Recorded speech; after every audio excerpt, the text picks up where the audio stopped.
welcome to a special edition of Toledo News Now. I'm your host, Olive, the other reindeer. Tonight we look at the lighter side of news in and out of Northwest Ohio with your news anchors, Eric Burden and Zach Herrick. Famous Playboy founder Hugh Hefner managed to successfully stop an order of monks from operating a business on his property. The LA police were called at 10 in the morning and forced the friars to close down their stall, which was outside the Playboy mansion where they'd been selling flowers. The friars have been selling them to the girls of the mansion, hoping to raise awareness for their church. When asked about how they felt about the closing of their stall, one of the friars said, "Well, if it was anyone else, we may have gotten away with it. Unfortunately, only Hugh can prevent florist friars."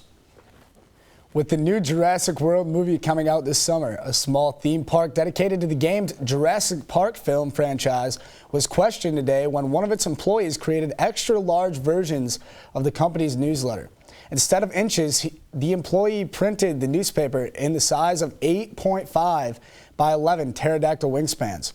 When asked why he did it, the employee responded, "I thought it was strange, but I figured that Jurassic Times call for drastic measures."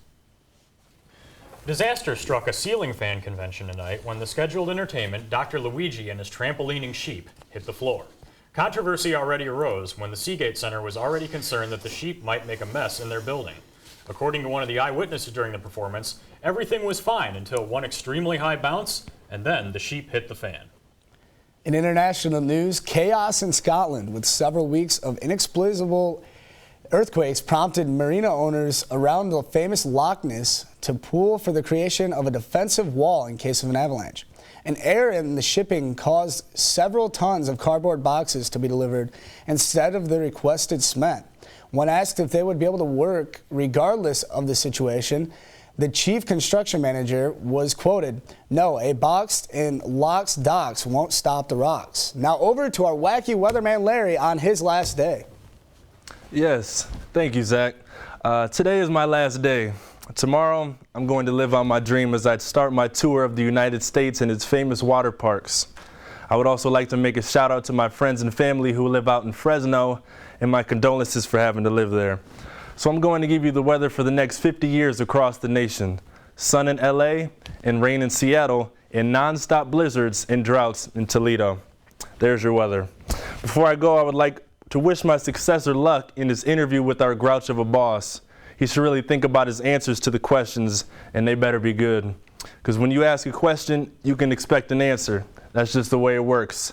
Question, answer, question, answer. If he gives the answer, our boss would have to come up with a question. That would be Jeopardy, and that's wrong. You know what? I'm gonna lay my head down. My head hurts. All right, Larry, have a good one. This just in, Beverly Hills 90210, Cleveland Browns 3. But in other news, 2 meteors from the planet Krypton crashed into the Bronx today. Since the space rocks were highly radioactive, federal agents raced to try and collect them. The rocks were instead found by New York Yankee third baseman Alex Rodriguez. Rodriguez took the rocks back to his apartment, and when agents came knocking on his door, he attempted to hide the rocks by sitting on them. This resulted in his butt cheeks being mutated to more than 20 times their natural size.